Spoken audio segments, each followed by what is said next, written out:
আল্লাহ তুমি বাকি জীবনে আমাদেরকে যতদিন হুঁশ জ্ঞান রাখবে ততদিন তোমার সালাত কায়েম রাখতে পারে সে তৌফিক দান করো, বলি আমিন। যখন আপনি আল্লাহর কুদরতি কদমে সিজদায় পড়ে গেলেন, আপনার মনটা এতটাই প্রফুল্ল ভাব হবে, এতটাই চাঙ্গা হবে, এতটাই শরীরটা পাতলা হয়ে যাবে, যেটা অন্য কোনো মেডিসিন, যোগ ব্যায়াম, কোনো রকম টিপস, কোনো রকম কোনো ড্রাগ দিয়ে, কোনো রকম ঔষধ দিয়ে এটা আনা সম্ভব হবে না। আল্লাহু আকবার। সবচেয়ে দামি মূল্যবান ইবাদতের নাম হচ্ছে সালাত। আজকে আমরা আল্লাহ পাকের পক্ষ থেকে গুরুত্বপূর্ণ একটি ইবাদত সম্পর্কে আমরা কথা শুনব, সেটি হচ্ছে সালাত, নামাজ। সালাতের গুরুত্ব কম না বেশি? একটা আওয়াজ দিয়ে বলো, সালাতের গুরুত্ব কম না বেশি? মুমিন বান্দা মুমিনা বান্দীদের, সফল কাম বান্দা বান্দীদের গুনাহগুলির মধ্যে আল্লাহ পাক তাদের সফল কাম বান্দাদের গুনাহগুলিগুলো কোরআনুল কারীমের সবচেয়ে সর্ববৃহৎ সূরা সূরাতুল বাকারার প্রথমে মুমিনের গুনাহগুলি, সফল কাম বান্দাদের গুনাহগুলি আল্লাহ তাআলা বর্ণনা করেছেন।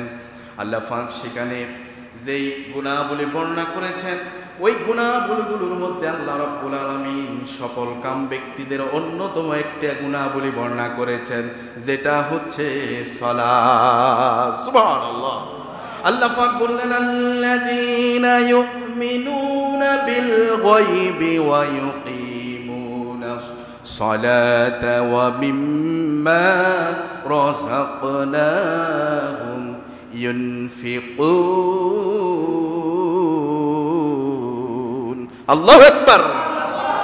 আল্লাহ পাক বললেন, সফল কাম মুত্তাকিন, সফল কাম বান্দা বান্দীদের গুনাহগুলির মধ্যে অন্যতম একটা গুনাহগুলি হচ্ছে ইউমিনুনা বিল গায়ব, যারা গায়বের প্রতি ঈমান রাখে, অদেখা বিষয়ের প্রতি বিশ্বাস স্থাপন করে, ওয়া ইউকিমুনাস সালাহ, যারা নামাজ কায়েম করে, নামাজ প্রতিষ্ঠিত করে, ওয়া মিম্মা রাযাকনাহুম ইউনফিকুন, আমি তাদেরকে যে রিজিক দিয়েছি ওই রিজিক থেকে তারা আমার পথে ব্যয় করে। সুবহানাল্লাহ বিহামদিহি। এগুলো কি আমার কথা না আল্লাহর কথা?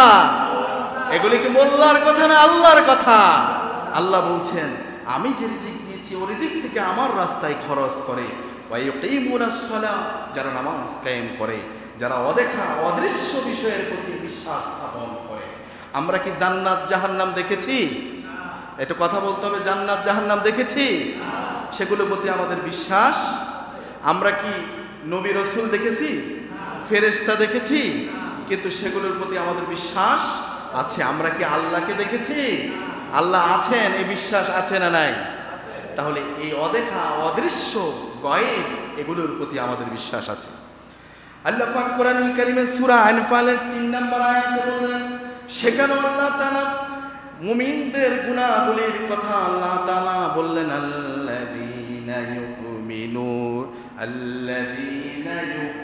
ইউকিমুনাস সালাহ ওয়া মিম্মা রাযাকনাহুম ইউনফিকুন। আল্লাহু আকবার।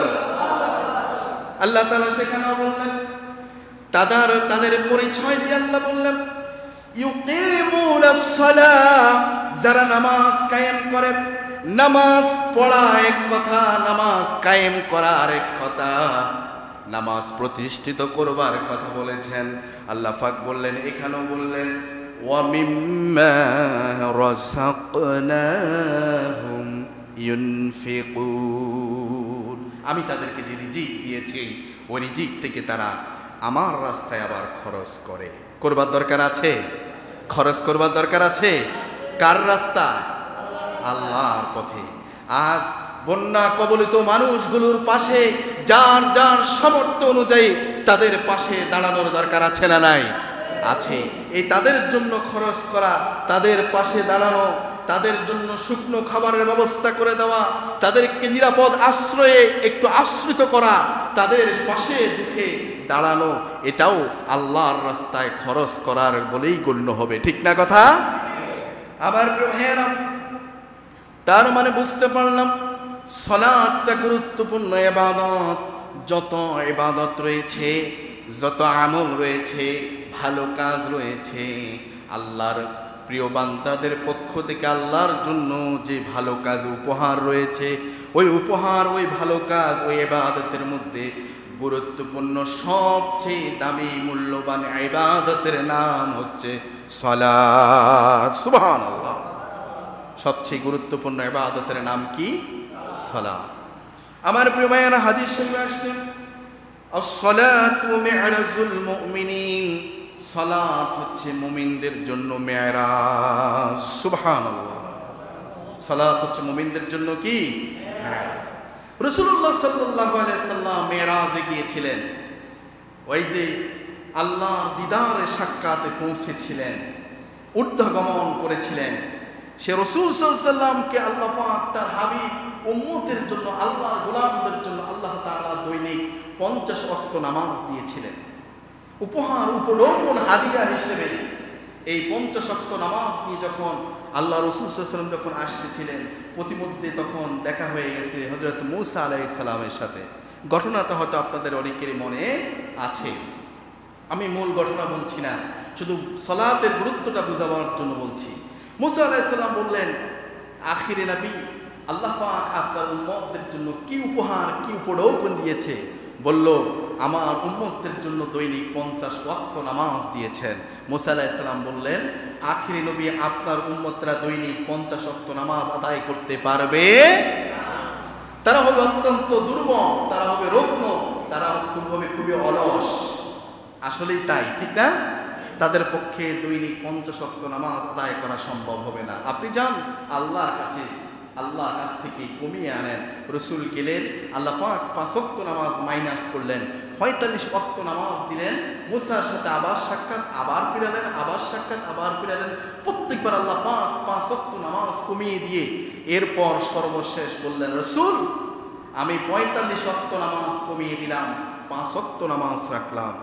আপনার উম্মতেরা যদি দৈনিক 5 ওয়াক্ত নামাজ খুলুসিয়াতের সাথে, খুশু খুজুর সাথে যদি আদায় করে, আমি আল্লাহ রাব্বুল আলামিন আপনার সেই উম্মতেরা দৈনিক 5 ওয়াক্ত নামাজ পড়বে, আমি আল্লাহ পাক তাকে 50 ওয়াক্ত নামাজ পড়ার সওয়াব তার আমল নামায় দান করে দিব। 50 ওয়াক্তের সওয়াব দিয়ে দিবেন কে? আমার প্রিয় ভাইয়েরা, আমরা যে এই সালাত আদায় করি, এই যে নামাজ পড়ি, এই নামাজটা কাকে খুশি করার জন্য? এই সবাই বললেন না, কাকে খুশি করার জন্য? নাকি দুনিয়ার কোনো মানুষ খুশি হবে এজন্য? না ইমাম সাহেব খুশি হবে এজন্য? খতিব সাহেব খুশি হবে এজন্য? কাকে খুশি করার জন্য? আল্লাহর রেজাবন্দির জন্য। আমার সালাত, আমার ইবাদত, আমার যাকাত, আমার দান খয়রাত, আমার সাদাকা, আমার ফিতরা, আমার যাবতীয় কর্মতৎপরতা, মুমিন ব্যক্তির জীবনের সমস্ত আত্মত্যাগ, সমস্ত স্যাক্রিফাইস, সমস্ত কিছু ওই আল্লাহর জন্য মুমিনরা উৎসর্গ করে দেয়। সুবহানাল্লাহ। আল্লাহ পাক কোরআনুল কারীমে বললেন, কুল ইন্না সালাতি ওয়া নুসুকি ওয়া মাহইয়ায়া ওয়া মামাতি লিল্লাহি রাব্বিল আলামিন লা শারীকা লাহু ওয়া বিযালিকা উমিরতু ওয়া আনা আউয়ালুল মুসলিমিন। জোরে বলি আল্লাহু আকবার। এখানে আমরা আল্লাহ তাআলা বললেন, হযরতে ইব্রাহিম আলাইহিস সালাম যেমন করে বলতেছিলেন, আমরাও বলছি না সালাতি, নিশ্চয়ই নামাজ, সালাত, যত ইবাদত আছে সব ইবাদত, ওয়া নুসুকি, আমার কুরবানি, ওয়া মাহইয়ায়া, আমার জীবন, ওয়া মামাতি, আমার মৃত্যু, যা কিছু আছে, লিল্লাহি রাব্বিল আলামিন, সব কিছু সারা জাহানের রব প্রতিপালক আল্লাহর জন্য সব কিছু উৎসর্গ করলাম। সুবহানাল্লাহ। কার জন্য উৎসর্গ করলাম? আমার প্রিয় ভাইয়েরা, আল্লাহর জন্য উৎসর্গ। এই যে আপনারা কষ্ট করে কত মানুষ হাঁটু পরিমাণ পানি ভেঙে, কত মানুষ কোমর পর্যন্ত, বুক পর্যন্ত পানি উঠে গেছে। ওই পানি সাঁতরিয়ে, পানি পার পেরিয়ে তারপর সালাতের জন্য, জুমার নামাজের জন্য জুম্মার মসজিদে উপস্থিত হয়ে যাচ্ছে। আমার প্রিয় ভাইয়েরা, এই সালাত, এই ইবাদত, এই আত্মত্যাগ, স্যাক্রিফাইস, আমার যাবতীয় সমস্ত যা কিছু করছি, মুমিন বান্দা, মুমিনা বান্দির সব কিছু লিল্লাহি রাব্বিল আলামিন, সব কিছু ওই সারা জাহানের রব আল্লাহর জন্য উৎসর্গ। সুবহানাল্লাহ বিহামদিহি। আমার প্রিয় ভাইয়েরা, মহান আল্লাহ পাক এই সালাতের ব্যাপারে কোরআনুল কারীমে অসংখ্য জায়গায় নির্দেশ দিয়েছেন। আল্লাহ পাক অসংখ্য জায়গায় সালাতের গুরুত্ব তাগিদ দিয়েছেন। আল্লাহ পাক কোরআনুল কারীমে অসংখ্য জায়গায় আকিমুস সালাহ, ইকামুস সালাহ ওয়া আকিমুস সালাহ আল্লাহ কোরআনে বলেছেন, রাসূল হাদিসে বলেছেন। তার মানে সালাতের গুরুত্ব কম না বেশি? আওয়াজ দিয়ে বলুন, কম না বেশি? কিন্তু অনেক মুসলমান সন্তান, নামদারি মুসলমান আছে যার কাছে সালাতের গুরুত্ব নাই, যার কাছে সালাতের গুরুত্ব কম। অনেক মুসলমান আছে, মুসলমানের সন্তান নামাজের কোনো খবর নাই, আছে না নাই? জুম্মার দিন জুম্মার নামাজ পর্যন্ত পড়ে না, এরকমও মুসলমান আছে না নাই? অনেক ড্রাইভার ভাইয়েরা আছেন, রাগ করবেন না, অনেক শ্রমিকরা আছেন, হেল্পার আছেন, অনেক ড্রাইভার আছেন, শ্রমিক হেল্পার আছেন, যারা নামাজের সময় হয় কিন্তু নামাজ পড়েন না, গাড়ি রানিং রাখে, গাড়ি চলতে থাকে, নামাজ তিনিও পড়েন না, তিনার যাত্রী ভাইদেরকে নামাজ পড়ার ব্যবস্থাও করে দেন না, আছে না নাই? তাহলে সালাত ছেড়ে দেন, ইচ্ছাকৃতভাবে সালাত ছেড়ে দিলে কাফের হয়ে যায়। সুতরাং ইচ্ছাকৃতভাবে নামাজ তরক করার কোনো সুযোগ নাই। আমার প্রিয় ভাইয়েরা, অনেক মুসল্লি আছেন সিজনিয়াল মুসল্লি, অনেক মুসল্লি আছে মৌসুমী মুসল্লি, যারা কেবল রমজান মাস আসলে নামাজ ধরে, নামাজ পড়ে, রোজা রাখে, মাথায় টুপি দেয়, রমজান শেষ টুপিটাও মাথা থেকে নেমে পড়ে, রমজান শেষ পাঞ্জাবি খুলে ফেলে, রমজান শেষ মসজিদটা কোন দিকে ভুলে যায়। এরকম মুসল্লি আমাদের দেশে, আমাদের সমাজে আছে না? না আছে। সিজনিয়াল মুসল্লি কেউ আছে, ওয়াক্তিয়া নামাজ পড়ে না কিন্তু জুম্মার দিন মসজিদে আসে। কিছু আছে জুম্মার নামাজও পড়ে না, ঈদগাহে ঈদের দিন শুধু দুই ঈদের মাঠে ঈদের নামাজ পড়ে, আছে না নাই? কেউ আছে দেখবেন জোহরের নামাজ, আসরের নামাজ, মাগরিবের নামাজ, ইশার নামাজ পড়ে কিন্তু ফজরের নামাজ পড়ে না, ফজরের সময় ঘুমিয়ে থাকে, আছে না নাই? আমার প্রিয় ভাইয়েরা, এজন্য সালাতের গুরুত্বটা আজকে আমি আপনাদের সামনে সংক্ষেপে তুলে ধরছি। জীবনে বেঁচে থাকেন, বিবেক যতদিন আছে, হুঁশ জ্ঞান যতক্ষণ পর্যন্ত আছে, ততক্ষণ পর্যন্ত সালাত সালাত সালাত, নামাজ নামাজ নামাজ, নামাজকে ছেড়ে দেওয়ার কোনো সুযোগ নাই। ঠিক কিনা বলেন? নামাজ ছেড়ে দেওয়ার সুযোগ নাই। আমার প্রিয় ভাইয়েরা, নামাজ সালাত, 5 ওয়াক্ত নামাজের ফরজ সালাতগুলো আপনি একাকী আদায় করবেন কেন? আপনি অবশ্যই এগুলো আদায় করবেন জামাতের সাথে। কিসের সাথে? কথা বলেন, কিসের সাথে? এটা কার নির্দেশ? আল্লাহ পাক কোরআনুল কারীমে সূরা বাকারার 43 নম্বর আয়াতে বললেন, ওয়া আকিমুস সালাতা ওয়া আতুজ যাকাতা ওয়ারকাউ মা'আর রাকিঈন। আল্লাহু আকবার। আল্লাহ পাক নির্দেশ দিলেন সূরাতুল বাকারার 43 নম্বর আয়াত, আল্লাহ বললেন ওয়া আকিমুস সালাহ, তোমরা নামাজ কায়েম করো। কার নির্দেশ? ওয়া আতুজ যাকাত, তোমরা যাকাত প্রদান করো। কার নির্দেশ? আয়াতের শেষে এসে বললেন ওয়ারকাউ মা'আর রাকিঈন, তোমরা রুকুকারীদের সাথে রুকু করো। মা'আর রাকিঈন, যারা রুকু করে সেই রুকুকারীদের সাথে তোমরাও কি করো? রুকু করো। এখন বলেন, রুকুকারীদের সাথে বলা হয়েছে, তার মানে একসাথে অনেকে মিলে একসাথে কি করে? রুকু করে, মাথা অবনত করে। এই যে মাথা অবনত করা, এই যে রুকু করা, রুকুতে থাকা, এই যে রুকুকারীদের এখানে অনেককে বোঝানো হয়েছে। আর অনেক একসাথে রুকু করে, এটা কি একাকী নামাজে না জামাতে? কথা বলেন কিসে? তার মানে আল্লাহ পাক এখানে নির্দেশ করলেন জামাতের সাথে তোমরা নামাজ আদায় করো, ফরজ নামাজগুলো জামাতের সাথে আদায় করতে হবে। ঠিক আছে কথা ইনশাআল্লাহ? আমার প্রিয় ভাইয়েরা, আল্লাহ পাক কোরআনুল কারীমে এই জামাতের নামাজ পড়ার গুরুত্বটাও এখানে তুলে ধরলেন। হাদিস শরীফের গুরুত্ব অনেক বর্ণিত হয়েছে। তার মানে আপনি অনেক আছে পাশের দোকানেই বসা, মসজিদ থেকে একটু সামনে মার্কেটে ঘোরাফেরা করতেছে, হাঁটতেছে, বসে আছে, গল্প করতেছে, খুশ গল্পে মেতে আছে, চায়ের পেয়ালায় চুমুক দিচ্ছে, চার টেস্ট নিচ্ছে, মিষ্টান্ন জিনিসের টেস্ট নিচ্ছে, কিন্তু মুয়াজ্জিন সাহেব বলছে হাইয়া আলাস সালাহ, হাইয়া আলাস সালাহ, হাইয়া আলাল ফালাহ, কদ কামাতিস সালাহ, কদ কামাতিস সালাহ বলে ঘোষণা করছে। কিন্তু এই ব্যক্তি ওই চার স্টলে, ওই হোটেলে, ওই দোকানে বসে খোশ গল্প করছে, জামাতে শরীক হচ্ছে না। আছে না নাই এরকম? আমার প্রিয় ভাইয়েরা, আপনার ভিতরে যদি ইমানের গুনাহগুলো যদি থাকে, মুমিন যদি হয়ে থাকেন, মুমিন ব্যক্তির কানে জামাতের ইকামতের শব্দগুলো যখন কানে পৌঁছে যাবে, এ ব্যক্তি যদি আল্লাহর প্রিয় বান্দা হয়ে থাকে, যদি আখিরাতকে ভয় করে থাকে, যদি পরকালকে যদি বিশ্বাস করে থাকে, তাহলে এই ব্যক্তি আর খোশ গল্পে মাতোয়ারা হয়ে থাকতে পারে না, সার স্টলে হোটেলে বসে থাকতে পারে না, এ ব্যক্তি আর গাড়ির স্ট্যান্ডিংয়ে বসে থাকতে পারে না।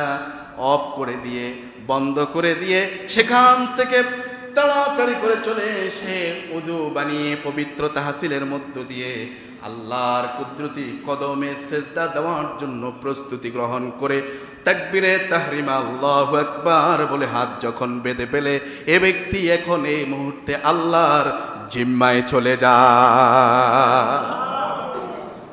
আর আপনি বসে আছেন, চার পেয়ালায় চুমুক দিচ্ছেন, আপনি অযথা গল্প করছেন, সালাত কায়েম হয়েছে, আপনি জামাতে শরীক হচ্ছেন না। এরকম লোক আপনাদের এখানে না থাকলেও অনেক জায়গায় আছে। আপনাদের এখানে আছে না নাই?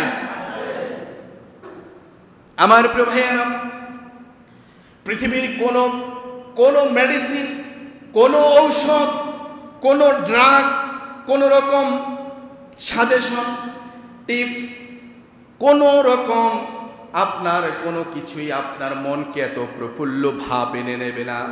কোনো চায়ে আপনাকে মনকে এত চাঙ্গা করবে না, আপনাকে এতটাই প্রফুল্ল ভাব এনে দিবে, মনকে এতটাই চাঙ্গা করবে।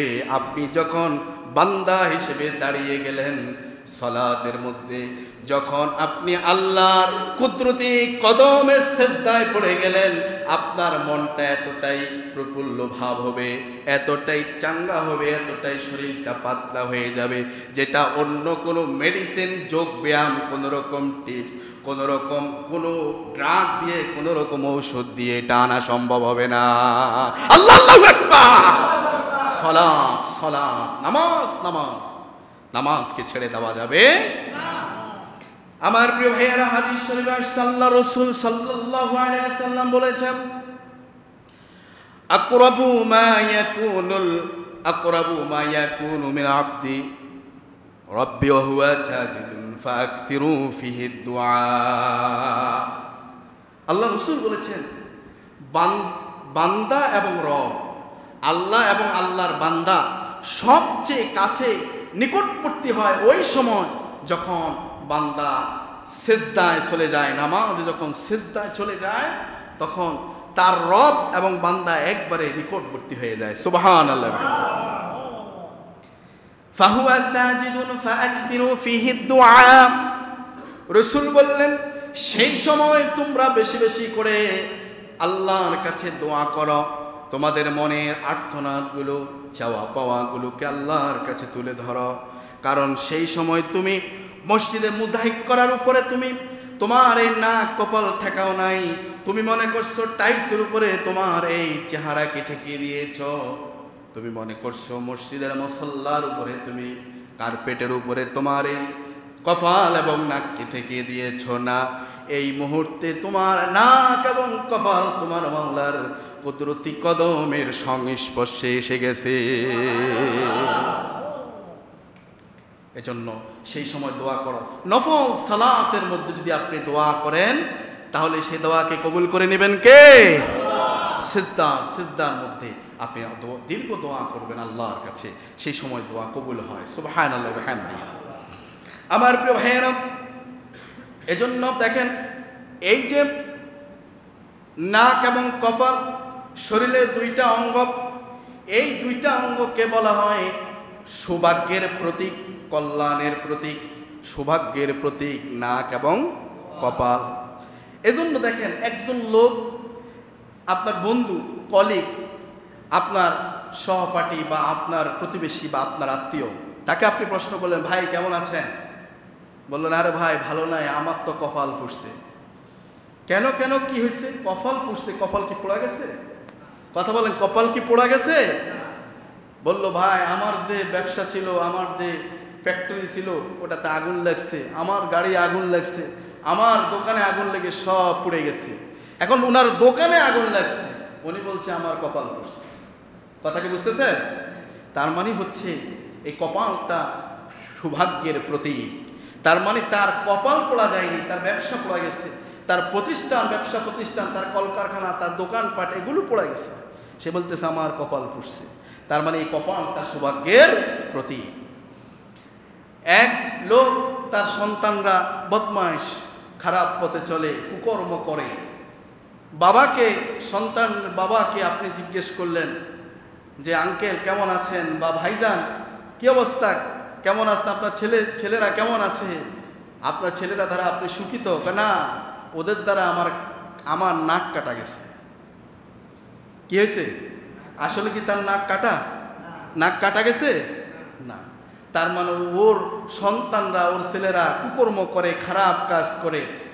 হ্যাঁ, এই খারাপ কাজ এমনভাবে করছে, বাবা হিসেবে বাবা গর্ববোধ করে না, বরং বাবার নাকে চুনকালি মেখে দিয়েছে, বাবার মুখে চুনকালি মেখে দিয়েছে। বাবা বলছে আমার নাক কাটা গেছে। তার মানে বোঝা গেল ওই নাকটাও কল্যাণ সৌভাগ্যের প্রতীক। ঠিক না কথা? তাহলে এই নাক এবং কপাল সৌভাগ্যের প্রতীক হলো কেন?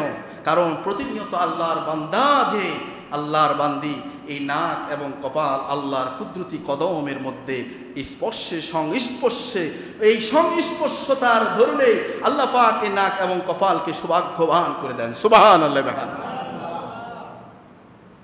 আমার প্রিয় ভাইয়েরা,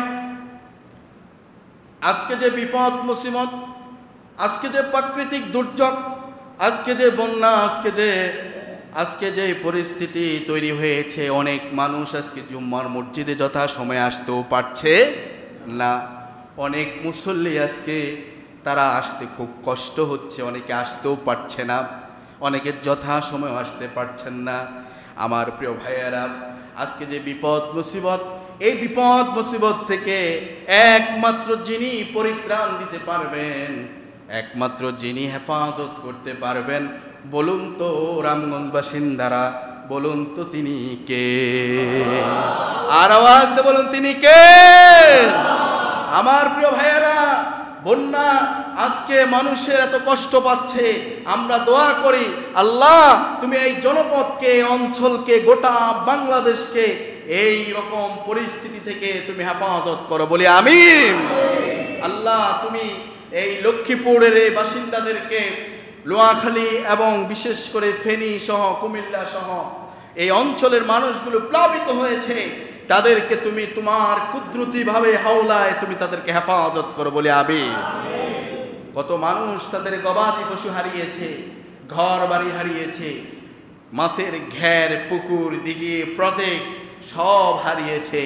কত মানুষ কোটি কোটি টাকার ব্যবসা লোকসান শেষ হয়ে গিয়েছে। কত মানুষ তার স্বজনকে হারিয়েছে, ছোট বাচ্চাদেরকে হারিয়েছে। কত মানুষ তার ফসলি জমি হারিয়ে ফেলেছে। এই যে অসংখ্য ক্ষতি আমার এই জনপদের, আমার এই অঞ্চলের মানুষের হয়েছে, আল্লাহ অতি দ্রুত যেন এই মানুষগুলো সে ক্ষতি থেকে আবার পুষিয়ে উঠতে পারে, সেই তৌফিক তুমি দান করে দাও, বলে আমিন। সম্মানিত হাজিরিন, মানুষ মানুষের জন্য, ঠিক না কথা? মানুষ মানুষের জন্য, মানব মানবের জন্য, মানুষ মানুষের কল্যাণের জন্য এক ভাই আরেক ভাইয়ের বিপদে সাড়া দেবে, এক ভাই আরেক ভাইয়ের বিপদে দাঁড়িয়ে যাবে। এটাই তো মানবিকতা, এটাই তো মানুষের ধর্ম, ঠিক না কথা? কিন্তু আমরা দেখতে পাই যে অনেক মানুষ আছে এই বিপদ মুহূর্ত তারা অন্য ভাইয়ের সম্পত্তি, অন্য ভাইয়ের ধন সম্পদ, অন্য ভাইয়ের মাল সামানাগুলো লুট করার জন্য তারা পেরেশান থাকে, আছে না নাই? এ থেকে সাবধান, আল্লাহর গায়ে সহ্য হবে না। কারণ এক ভাই বিপদে মুসিবতে পড়েছে, আপনি তাকে উদ্ধার করলেন না, আপনি তাকে বিপদ থেকে আপনার সামর্থ্য অনুযায়ী আপনি সহযোগিতা না করে বরং তার এই দুর্বলতা, তার এই বিপদের এই সুযোগটাকে কাজে লাগিয়ে তার মাল সামান হাতিয়ে নিচ্ছেন, তার সম্পত্তি গ্রাস করছেন, তার বাড়িঘর দখল করছেন। এটা জুলুমের উপরে আরেকটা জুলুম যদি থাকে তবে সেই জুলুমটাই আপনি করছেন। কথা বলেন ঠিক কিনা? জুলুমকারীকে আল্লাহ তাআলা পছন্দ করেন? জুলুমকারীর জন্য মহা শাস্তি, কঠিন শাস্তি আছে না নাই? আল্লাহ আমাদেরকে জুলুম থেকে হেফাজত করুক, বলি আমিন। প্রিয় ভাইয়েরা, আমরা বিপদে মুসিবতে একের পাশে অপর দাঁড়িয়ে যাব, সহযোগিতা করব। আর বিপদ মুসিবতে আমরা অধৈর্য হব না, সবর করব, ধৈর্য ধারণ করব, আল্লাহর কাছে সাহায্য চাইব। ঠিক আছে কথা?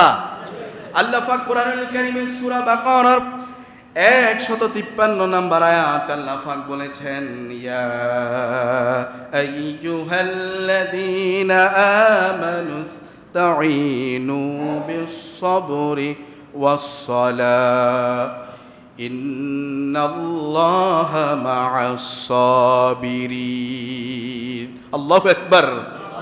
আল্লাহ পাক বলছেন, শোনো মুমিনারা, ঈমানদাররা শোনো, আমানুস্তাঈনু বিস-সাবরি ওয়াস-সালাহ, তোমাদের জন্য, তোমাদের সাহায্যের জন্য টিপস হচ্ছে, তোমাদের জন্য গুরুত্বপূর্ণ আমার নির্দেশ হচ্ছে, আমার আদেশ হচ্ছে, আমার দিক নির্দেশনা হচ্ছে, সাহায্য দরকার। তবে শোনো, আমানুস্তাঈনু বিস-সাবরি ওয়াস-সালাহ, তোমরা ধৈর্য ধারণ করো আর নামাজের শুরুতে আসো, নামাজি হয়ে যাও, নামাজে দাঁড়িয়ে যাও, নামাজরত অবস্থায় আমার কাছে সাহায্য চাও, আমি আল্লাহ তোমাদেরকে সাহায্য করব। সুবহানাল্লাহ। তাহলে বিপদে মুসিবতে নামাজ ছেড়ে দিবেন না, বরং নামাজ ধরবেন। অনেকে তো বিপদ মুসিবতে পড়ে আগে নামাজ পড়েছে, এখন নামাজের ওয়াক্তের খবর থাকে না। এতটাই অধৈর্য, এতটাই ফেরেশানি, এতটাই বিপদ মুসিবতে পড়ে এতটা অবস্থা তার হয়ে গেছে, এখন নামাজের খবর রাখে না, নামাজ পড়ে না। এতে কি আল্লাহ খুব খুশি হয়ে যান? তাই না? এতে আল্লাহ খুব খুশি হয়ে যাবেন? এর চেয়ে বড় বিপদও তিনি দিতে পারেন কি পারেন না? পারেন। আমার প্রিয় ভাইয়েরা, আমানুস্তাঈনু বিস-সাবরি ওয়াস-সালাহ, তিনটা বিষয়ের কথা বলা হয়েছে। ইস্তাঈনু সাহায্য, বিস-সাবর ধৈর্য, ওয়াস-সালাহ নামাজ। তার মানে বিপদে পড়েছেন সবর করেন, তার মানে বিপদে পড়েছেন সাহায্য চান, তার মানে সাহায্য চাইবেন তো নামাজে দাঁড়িয়ে যান, তার মানে নামাজরত অবস্থায় যদি আল্লাহর কাছে সাহায্য চান, আল্লাহ পাক আপনাকে সাহায্য দিবেন। সুবহানাল্লাহ। ইন্নাল্লাহা মা'আস-সাবিরিন, নিশ্চয় নিশ্চয় আল্লাহ তাআলা সাবিরিন, যারা ধৈর্যশীল তাদের সাথে আছেন। সুবহানাল্লাহ। ধৈর্যশীলদের সাথে আছেন কে? আল্লাহ। নামাজের মধ্যে প্রতি ওয়াক্তে, প্রতি রাকাতে এমন কোন রাকাত নাই, এমন কোন নামাজ নাই যে নামাজে আমরা বলি না। আমরা প্রত্যেক নামাজে বলছি ইয়াকা না'বুদু ওয়া ইয়াকা নাস্তাঈন, আমরা আপনার ইবাদত করি, আমরা আপনার কাছে সাহায্য চাই। সুবহানাল্লাহ। এই কথা বলি কি বলি না? বলি। আমার প্রিয় ভাইয়েরা, আমরা আল্লাহর কাছে বলি এই সালাতটা এত গুরুত্বপূর্ণ ইবাদত, ওই দিন এই সালাতটা উপকারে আসবে যেদিন অন্ধকার কবর হবে, কবরে আলোর প্রয়োজন হবে, নূরের প্রয়োজন হবে। আল্লাহ রাসূল সাল্লাল্লাহু আলাইহি ওয়াসাল্লাম হাদিস শরীফে বলেছেন, আন আবি মালিক আল-আশআরী রাদিয়াল্লাহু আনহু قال قال رسول الله صلى الله عليه وسلم الطهور شطر الإيمان الحمد لله تملأ الميزان وسبحان الله الحمد لله تملأ ما بين السماوات والأرض ওয়াস-সালাতু নূরুন ওয়াস-সাদাকাতু বুরহানুন ওয়াস-সাবরু দিয়াউন ওয়াল কুরআনু হুজ্জাতুল লাকা ওয়া আলাইক কুল্লুন নাস ইয়াগদু ফাবাইন নাফসু ফামু'তিকুহা আও মু'বিকুহা রাওয়াহুল মুসলিম। সুবহানাল্লাহ। দীর্ঘ একটি হাদিস, মুসলিম শরীফের হাদিস। রাসূলুল্লাহ সাল্লাল্লাহু আলাইহি ওয়াসাল্লাম বলেছেন, সেই হাদিসের একটা অংশ বিশেষ আমি আপনাদেরকে কোট করি, যে সেটাকে বলেছে সলাতু নূরুন, সলাত হচ্ছে, নামাজ হচ্ছে আলো। সেদিন কবরে এই সলাত আলো দিবে, অন্ধকার কবরকে আলোকিত করবে। তাহলে সেই সলাতের নামাজের দরকার আছে না নাই? এত আস্তে বললেন আছে না নাই? সালাত ছেড়ে দিবেন? কথা বলেন, সালাত ছাড়া যাবে? সালাত পরিত্যাগ করা যাবে না। হুশ জ্ঞান যতক্ষণ আছে ততক্ষণ সালাত চলবে, বলে ইনশাআল্লাহ। আমার প্রিয় ভাইয়ের, আল্লাহ পাক কোরআনুল কারীমে মুমিনের একটা সূরা দিলেন, মুমিনুনের নামে আরেকটা সূরা আল্লাহ পাক দিলেন। সেই সূরা মুমিনুনের মধ্যে আল্লাহ পাক মুমিনদের গুনাহগুলো বর্ণনা করলেন, সফল কাম ব্যক্তিদের গুনাহগুলো আল্লাহ তাআলা বর্ণনা করলেন। সেই মুমিনদের কোয়ালিটি গুনাহগুলোর মধ্যে 7টা গুনাহগুলো আল্লাহ তাআলা বর্ণনা করলেন। সুবহানাল্লাহ। কয়টা গুনাহগুলি? 7টা। সবাই বলেন কয়টা? 7টা গুনাহগুলি আল্লাহ পাক বললেন, কদ আফলাহাল মুমিনুন আল্লাযীনা হুম ফি সালাতিহিম খাশিউন ওয়াল্লাযীনা হুম আনিল লাগwi মুরিদুন ওয়াল্লাযীনা হুম লিয-যাকাতি ফাইলুন। আবার 9 নম্বর আয়াত আল্লাহ পাক বললেন, ওয়াল্লাযীনা হুম আলা সালাওয়াতিহিম ইউহাফিজুন। এখানে আল্লাহ পাক 7টা গুনাহবলীর মধ্যে 2টা গুনাহবলী বললেন নামাজ কেন্দ্রিক। সুবহানাল্লাহ বলেন। 2টা গুনাহবলী বললেন কি কেন্দ্রিক? নামাজ কেন্দ্রিক। একটা বললেন যে আল্লাযীনা হুম ফি সালাতিহিম খাশিউন, যারা নামাজের মধ্যে বিনয়ী হয়, খুশু খুজুর সাথে নামাজ আদায় করে। এই নামাজের কথা বললেন কে? আল্লাহ। এই নামাজ ও সালাতের কথা বললেন কে? আল্লাহ। অনেকে আছে সালাতে দাঁড়ায় দোকানের হিসাব করে, নামাজে দাঁড়ায় আজকে গাড়ি কয়টা গেছে, আজকে প্যাসেঞ্জার কয়জন হলো, আজকে রোডঘাটের অবস্থা কি, সব সিচুয়েশন তার সামনে এসে যায়। এগুলো হিসাব নিকাশ সব শেষ করে ফেলে, নামাজও শেষ করে ফেলে। এরকম মুসল্লি আছে না নাই? তাহলে নামাজের হতে হবে খুশু খুজুর সাথে, বিনয়ের সাথে নামাজ পড়তে হবে। হযরত আব্দুল্লাহ ইবনে মাসউদ রাদিয়াল্লাহু আনহু একবার নামাজে, ঘরের ভিতরে নামাজে দাঁড়ালেন, মুসাল্লা বিশালেন, নামাজে দাঁড়ালেন, আল্লাহু আকবার। কতক্ষণ পরে ওই মরুভূমির বিষাক্ত একটা সাপ এসে আব্দুল্লাহ ইবনে মাসউদের ঘরের মধ্যে ঢুকলো। আব্দুল্লাহ ইবনে মাসউদের বিবি তাকিয়ে দেখলেন সাপটা আব্দুল্লাহ ইবনে মাসউদ যেখানে নামাজ পড়তেছেন, আব্দুল্লাহ ইবনে মাসউদের নামাজের সামনে, ডানে বামে সামনে সাপটা ঘোরাঘুরি করতেছে। আব্দুল্লাহ ইবনে মাসউদের বিবি মনে মনে চিন্তা করলেন, আমার স্বামী হয়তো, আব্দুল্লাহ ইবনে মাসউদ হয়তো নামাজটা ছেড়ে দিবেন সাপকে দেখে। কিন্তু আব্দুল্লাহ ইবনে মাসউদ নামাজটা কন্টিনিউ করছেন, নামাজটা আদায় করতেছেন। এবার দেখা গেল এই সাপটা কতক্ষণ ঘোরাঘুরি করে এই রুম থেকে পাশের রুমে যখন প্রবেশ করতেছে, আব্দুল্লাহ ইবনে মাসউদের বিবি দিয়েছে চিৎকার, আর আশেপাশের মহিলারা এসে গেছে চিৎকারের শব্দ শুনে। আশেপাশের অনেক মানুষ গ্যাদারিং শুরু হয়ে গেছে, অনেক লোকজন এসে এই সাপটাকে মারতেছে। সাপটাকে মারা হলো, কেউ বলতেছে 5 হাত, কেউ বলতেছে 6 হাত, কেউ বলতেছে 7.5 হাত, এভাবে করে বিকট আওয়াজ হচ্ছে। তখনও আল্লাহ রাসূলের সাহাবী আব্দুল্লাহ ইবনে মাসউদ নামাজ আদায় করতেছে।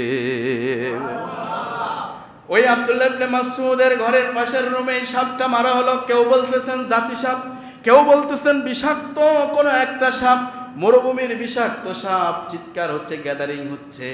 আব্দুল্লাহ ইবনে মাসউদ তখনও নামাজ পড়তেছেন।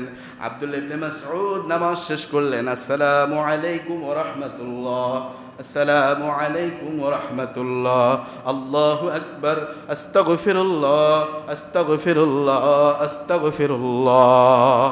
আব্দুল্লাহ ইবনে মাসউদ যখন নামাজ শেষ করলেন, বিবি বললেন, স্বামী আপনি যখন নামাজে দাঁড়িয়েছেন, এই যে বিষাক্ত জাতি সাপ, এত বড় সাপটা ঢুকে যখন ঘোরাঘুরি করতেছিল, আপনি নামাজ ছাড়লেন না, কি ব্যাপার? আব্দুল্লাহ ইবনে মাসউদ বলল, কই সাপ, সাপ কই, সাপ দেখাও, আমি তো সাপ দেখতে পাই নাই। আব্দুল্লাহ ইবনে মাসউদের বিবি বলছে, এত বড় সাপ এতক্ষণ পর্যন্ত ছিল, লোকেরা মারলো, গ্যাদারিং শব্দ হলো, এত আওয়াজ হলো, আপনি কি কিছুই শোনেন নাই? আব্দুল্লাহ ইবনে মাসউদ বলে, ও বিবি তুমি জানো না, তোমার স্বামী আব্দুল্লাহ ইবনে মাসউদ যখন নামাজে দাঁড়ায় দুনিয়ার কোনো শব্দ তার কানে আসে না। আল্লাহু আকবার। ও বিবি, আমি যখন নামাজে দাঁড়িয়েছি দুনিয়ার কোনো খেয়াল তখন আমার কানে আসে না, কোনো ধ্যান আমার থাকে না। এমন নামাজ হচ্ছে আল্লাহ তাআলা এজন্য সূরা মুমিনুনের 9 নম্বর আয়াতে বললেন, ওয়াল্লাযীনা হুম আলা সালাওয়াতিহিম ইউহাফিজুন। তোমরা সালাতকে হেফাজত করো। প্রিয় ভাইয়েরা, অনেক কথা ছিল, আজকে আর দীর্ঘায়িত করছি না, আজকে এখানেই শেষ করছি। তো সালাত গুরুত্বপূর্ণ একটি ইবাদত, এই ইবাদত ছেড়ে দেওয়া যাবে না। যতক্ষণ পর্যন্ত হুশ জ্ঞান আছে, যতক্ষণ পর্যন্ত বিবেক আছে, যতক্ষণ পর্যন্ত আমার সেন্স আছে, আমার বিবেক শক্তি আছে, ততক্ষণ পর্যন্ত এই সালাত কায়েম করতে হবে, নামাজ পড়তে হবে। তাহলে জীবনে যতদিন বেঁচে থাকি নামাজ ইচ্ছাকৃত আর কখনো ছাড়বো না। রাজি আছি সবাই ইনশাআল্লাহ? সবাই রাজি আছি ইনশাআল্লাহ? দুহাত তুলে আল্লাহকে দেখাই, নারে তাকবীর, নারে তাকবীর। আল্লাহ তুমি আমাদেরকে নামাজি বান্দাদের কাতারে শামিল করো, বলে আমিন। আল্লাহ পাক কবুল করুক, আমিন। ওয়া মা তাওফিক ইল্লা বিল্লাহ। আসসালামু আলাইকুম ওয়া রাহমাতুল্লাহি ওয়া বারাকাতুহু।